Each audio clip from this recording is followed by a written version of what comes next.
ಬದುಕು, ಮನುಷ್ಯತ್ವದಿಂದ ಯಾರು ಬದುಕ್ತಾನೋ ಅವನಲ್ಲಿ ಸಂಕರ್ಷಣ, ಸೇವೆಯನ್ನು ಯಾರು ಮಾಡ್ತಾನೋ ಅವನಲ್ಲಿ ಮಹಿದಾಸ, ಎಮ್ಮೆ ಕೋಣಗಳಲ್ಲಿ ಉಪೇಂದ್ರ, ಆನೆಗಳಲ್ಲಿ ಚಕ್ರಪಾಣಿಯಾದ ಭಗವಂತ. ನಮ್ಗೆ ಇದು ಈಗ ವಿಚಿತ್ರ ಅನ್ಸೋದು ಯಾಕೆ ಅಂದ್ರೆ, ಇವತ್ತು ನಾವು ಎಮ್ಮೆ ಕೋಣ, ಎತ್ತು, ಹಸು, ಕುದುರೆ, ಆನೆ ಇವುಗಳದ್ದೆಲ್ಲ ಬಳಕೆ ಇಲ್ಲ. ಆಗ ಅದು ಸಾರಿಗೆ ವ್ಯವಸ್ಥೆಯಲ್ಲಿ ಪ್ರಧಾನವಾಗಿ ಅದೇ ಇದ್ದದ್ರಿಂದ ಅವರಿಗೆ ಅದು ನಿತ್ಯ ಸ್ಮರಣೆಗೆ ಒಂದು ಅನಿವಾರ್ಯವಾದ ವಾಹನಗಳಾಗಿ ಉಪಯೋಗಕ್ಕೆ ಬರ್ತಾ ಇತ್ತು. ನಾವು ಯಾವಾಗ ಆ ಸಂಗತಿಗಳನ್ನೆಲ್ಲ ಬಿಟ್ಟು ಈಗ ಈ ಮಾತುಗಳೆಲ್ಲ ವಿಚಿತ್ರ ಅಂತ ಅನಿಸ್ಲಿಕ್ಕೆ ಶುರುವಾಗುತ್ತೆ. ಆದ್ರೆ ಇರುವೆ ಮೊದಲಾದ ಪುಟ್ಟ ಜೀವಿಗಳಲ್ಲಿ ತ್ರಿವಿಕ್ರಮನಾಗಿದ್ದಾನೆ. ಒಬ್ಬ ಕ್ಷತ್ರಿಯನಲ್ಲಿ ಯುದ್ಧ ಮಾಡುವ ನಾಯಕನಾಗಿ ಜನರ ಕಣ್ಣೀರು ಒರೆಸುವಂತಹವನಲ್ಲಿ ಭಗವಂತ ಜನಾರ್ದನನಾಗಿದ್ದಾನೆ. ನಮಗೆ ಎಂಡಿನೋ ನೀನು ಕರೆದೊಯ್ಯಬಲ್ಲೆ ಅನ್ನೋ ಉನ್ನತ ಅಧಿಕಾರಿಗಳು ಅಥವಾ ಹೆಡ್ ಮಾಸ್ಟರು ಅಥವಾ ಪ್ರಿನ್ಸಿಪಾಲು ಅಥವಾ ಇನ್ನೇನೋ ಒಂದು ಅಧಿಕಾರದ ವಲಯದಲ್ಲಿ ಮೇಲೆ ಇದ್ದಾನೆ. ಸ್ವಾಮಿ ಸಂಸ್ಥನಾಗಿ ಭಗವಂತ ಗೋವಿಂದ ನಾಮಕನಾಗಿ ಇರ್ತಾನೆ. ಗೋವಿಂದ ಸ್ವಾಮಿ ಸಂಸ್ಥೋವ, ಸ್ವಾಮಿ ಸಂಸ್ಥನಾಗಿ ಗೋವಿಂದನಿದ್ದಾನೆ. ಹಾಗಾಗಿ ಯಾರಾದ್ರೂ ನಮಸ್ಕರಿಸಿದಾಗ ನಾರಾಯಣ ಗೋವಿಂದ ಅಂತ ಹೇಳುದ್ರ ಅರ್ಥ ಸ್ವಾಮಿ ಅವನು. ನಮ್ಗೆ ಸ್ವಾಮಿ ಅಂತ ಅವ್ರು ನಮಸ್ಕಾರ ಮಾಡ್ತಾರೆ, ನಾವು ದೊಡ್ಡವರು ಅಂತನೋ ಯಾವುದೋ ಒಂದು ಕಾರಣಕ್ಕೆ. ಆದ್ರೆ ಸ್ವಾಮಿ ಅದು ಭಗವಂತ ಅನ್ನೋದನ್ನ ತಿಳಿಸ್ಲಿಕ್ಕೆ ಗೋವಿಂದ ನಾರಾಯಣ ಶಬ್ದವನ್ನು ಬಳಸುವುದು. ಅನಂತ ಮೂರ್ತಿಂ ಅನ್ಯತ್ರ ಪದಾರ್ಥೇಶು ವಿಚಿಂತಯೇತ್. ಬೇರೆ ಬೇರೆ ಪದಾರ್ಥಗಳಲ್ಲಿ ನಮಗೆ ಭಗವಂತನ ರೂಪ ಯಾವುದು ಅಂತ ಅನ್ನಿಸಿದ್ರೆ ಆವಾಗ ಅನಂತ. ಅನಂತ ಅಂದ್ರೆ ಲೆಕ್ಕ ಇಲ್ಲದ ರೀತಿಯಲ್ಲಿರುವ ಗುಣಗಳಿಂದ ಕೂಡಿದವನು. ಕಾಲದಲ್ಲಿಯೂ ಲೆಕ್ಕ ಇಲ್ಲ, ದೇಶದಲ್ಲಿಯೂ ಲೆಕ್ಕ ಇಲ್ಲ, ಗುಣದಲ್ಲಿಯೂ ಲೆಕ್ಕ ಇಲ್ಲ. ಲೆಕ್ಕ ಇಲ್ಲದ ರೀತಿಯಲ್ಲಿ ಬದುಕನ್ನ ನಡೆಸುವವನು. ಹಾಗೆ ಅನಂತ ಮೂರ್ತಿ ಅನ್ನುವ ಶಬ್ದದಿಂದ ಎಲ್ಲ ಪದಾರ್ಥಗಳಲ್ಲಿ ಭಗವಂತ ಇದ್ದಾನೆ ಅಂತ ಚಿಂತಿಸುವುದು. ಏವಮಾದಿ ಪದಾರ್ಥೇಶು ತತ್ತದ್ರೂಪೇಶು ಸಂಸ್ಥಿತಂ.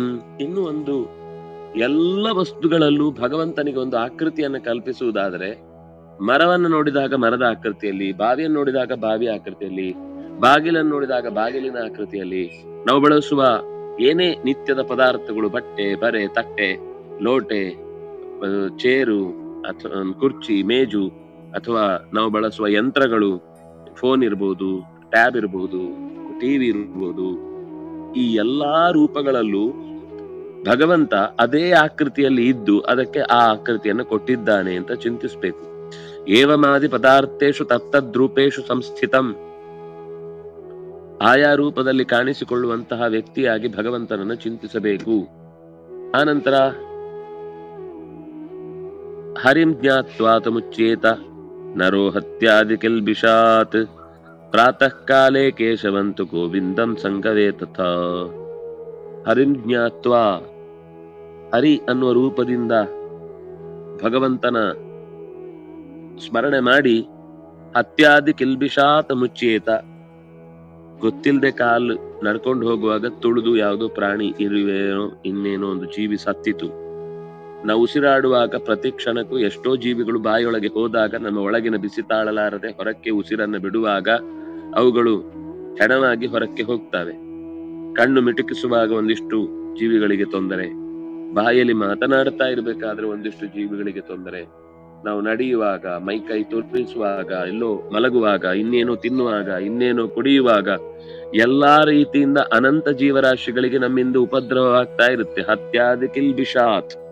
ಈ ತರದ ಕಿಲ್ಬಿಷಗಳು, ಪಾಪಗಳು ಹತ್ಯೆಯ ಮಟ್ಟಕ್ಕೆ ನಾವು ಲೆಕ್ಕ ಹಾಕ್ಲಿಕ್ಕೆ ಸಾಧ್ಯ ಇಲ್ಲದಷ್ಟು ಕರ್ಕೊಂಡು ಹೋಗುತ್ತೆ. ಅಂತಹ ಸಂದರ್ಭದಲ್ಲಿ ಹರಯೇ ನಮಃ, ಹರಯೇ ನಮಃ, ಹರಯೇ ನಮಃ ಅನ್ನುವ ನಾಮವನ್ನ ನಿರಂತರ ನುಡಿತಾ ಇರಬೇಕು. ಹರಿಂ ಜ್ಞಾತ್ವಾತು ಮುಚ್ಯೇತ ಪ್ರಾತಃ ಕಾಲೇತು ಕೇಶವಂ ಗೋವಿಂದಂ ಸಂಗವೇ ತಥಾ. ಬೆಳಗ್ಗೆ ಎದ್ದ ತಕ್ಷಣ ಭಗವಂತನ ರೂಪ ನೆನಪಾಗಬೇಕಾದ್ದು ಪ್ರಾತಃ ಕಾಲದಲ್ಲಿ ಕೇಶವ. ಸಂಗವ ಅಂತಂದ್ರೆ ಬೆಳಗ್ಗೆ ಮತ್ತು ಮಧ್ಯಾಹ್ನದ ನಡುವಿನ ಕಾಲ, ಸುಮಾರು 10ರಿಂದ 11-11ವರೆಯ ತನಕದ ಕಾಲವನ್ನ ಸಂಗವ ಕಾಲ ಅಂತ ಕರೀತಾರೆ. ಆ 10ರಿಂದ 12 ಅನ್ನುವ ಸಂಗವ ಕಾಲದ ಭಗವದ್ ರೂಪ ಯಾವುದು ಅನ್ನೋದನ್ನ ಹೇಳ್ತಾ ಇದ್ದಾರೆ. ಗೋವಿಂದಂ, ಗೋವಿಂದ ರೂಪವನ್ನ ಸಂಗಮ ಕಾಲದಲ್ಲಿ ಚಿಂತಿಸಬೇಕು. ಆ ನಂತರ ಮಧ್ಯಾಹ್ನಾಧಿಪತಿಂ ವಿಷ್ಣುಂ, ನೆತ್ತಿಯ ಮೇಲೆ ನೇಸರ ಮೂಡಿದಾಗ ಭಗವಂತನ ವಿಷ್ಣು ರೂಪವನ್ನು ಚಿಂತಿಸಬೇಕು. ಮಖಘ್ನಂ ಅಪರಾಹ್ಣಕೆ, ಮಧುಘ್ನ, ಮಖಘ್ನ ಹೇಳಿದೆ, ಮಧುಘ್ನಂ ಅಥವಾ ಮಧುಸೂದನ ಅಂತ ಅರ್ಥ. ಮಧುಸೂದನನನ್ನ ಮಧ್ಯಾಹ್ನದ ಕಾಲದಿಂದ ಸಂಜೆಯ ಕಾಲದ ನಡುವಿನ ಕಾಲ, ಸಂಜೆಯ ಕಾಲ ಅಲ್ಲ, 2 ರಿಂದ 4 ಆ ಹೊತ್ತಿಗೆ ಮಧುಸೂದನನನ್ನು ಚಿಂತಿಸಬೇಕು. ಸಾಯಂಕಾಲೇ ನೃಸಿಂಹಂತೂ, ಈ ಸಾಯಂಕಾಲ ಅನ್ನೋದು ನರಸಿಂಹದೇವರ ರೂಪ. ಅದು ಆವಿರ್ಭಾವವಾದ ಸಮಯವೂ ಹೌದು, ಆ ಕಾಲದ ನಿಯಾಮಕ ಶಕ್ತಿಯೂ ಹೌದು. ನೃಸಿಂಹ ರೂಪವನ್ನ ಸಾಯಂಕಾಲದಲ್ಲಿ ಚಿಂತಿಸಬೇಕು.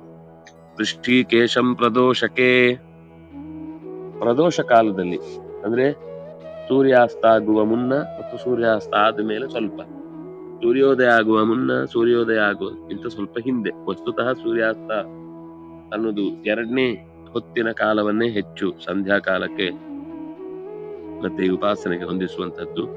ಋಷಿಕೇಶನನ್ನ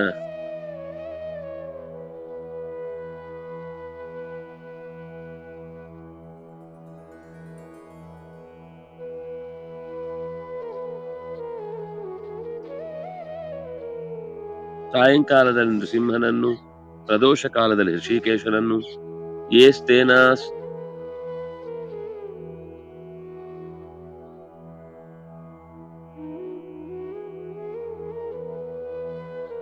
ಯೇಸ್ತೇನಾಃ ತದಂಭೇಷು ಹಿಂಸಮಾನ ವಿವರ್ಜಿತಾಃ ಮಂತ್ರವಿದೋ ವಿಷ್ಣುಭಕ್ತಾಃ ಸ್ಥೈರ್ಯ ಪ್ರೋಕ್ತ ಸದಾಶಿಷಃ ತಥಾಶಿಷಃ.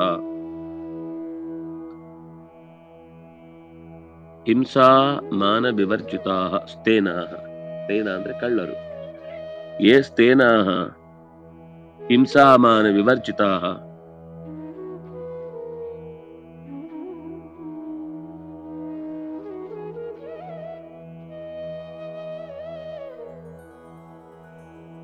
ಮಂತ್ರವಿತಃ ವಿಷ್ಣುಭಕ್ತಾಃ ಯಾಃ ಪ್ರೋಕ್ತಾಸ್ತಥಾಶಿಷಃ ತಥಾ ಯಾಃ ಆಶಿಷಃ ಪ್ರೋಕ್ತಾಃ ತಾ ನಿಷ್ಫಲಾ ಭವಿಷ್ಯಂತಿ ನ ಕದಾಚಿತ್ ಇತಿ ಸ್ಫುಟಂ.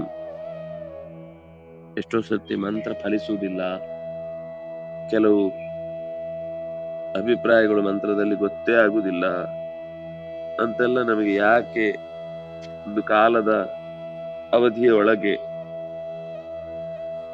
ನಾವು ಸಿಕ್ಕಾಕೊಂಡಿದ್ದೇವೆ ಅಂತಂದ್ರೆ, ನಾವು ಪೂರ್ವದಲ್ಲಿ ಯಾವುದೋ ಒಂದು ರೀತಿಯಲ್ಲಿ ಹೀಗೆ ಕಳ್ಳತನವು, ಹಿಂಸಾಮಾನ ವಿವರ್ಜಿತ, ಹಿಂಸೆಯನ್ನ ಮಾಡಿ ಬೇಸರನೇ ಇಲ್ಲದವರಾಗಿ ಅಭಿಮಾನ ಪಟ್ಟುಕೊಂಡು ನಮ್ಗಿಂತ ಹಿರಿಯರು ಯಾರಿದ್ದಾರೆ ಅಂತ ಅವರ ಬಗ್ಗೆ ತಾತ್ಸಾರ ತೋರುವುದಾಗ್ಲಿ ಇಂಥದ್ದು ಮಾಡಿದ್ದಾದ್ರೆ ಮುಂದೆ ಅವನು ಮಂತ್ರ ತಿಳಿದವನೂ ಆಗಲ್ಲ, ವಿಷ್ಣುವಿಗೆ ಭಕ್ತನೂ ಆಗಲ್ಲ.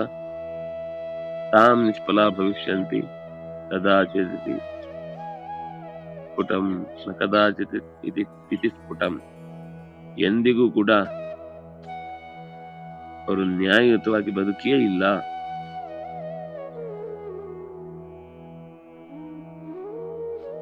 ಸರಿ, ಮಂತ್ರವಿದಃ ವಿಷ್ಣುಭಕ್ತಾಃ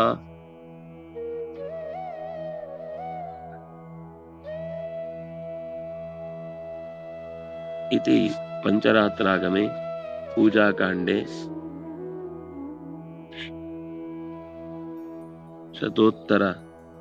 शतोत्तरे नित्यस्मरण विधानम्. श्री हरिप्रियतां श्री कृष्ण।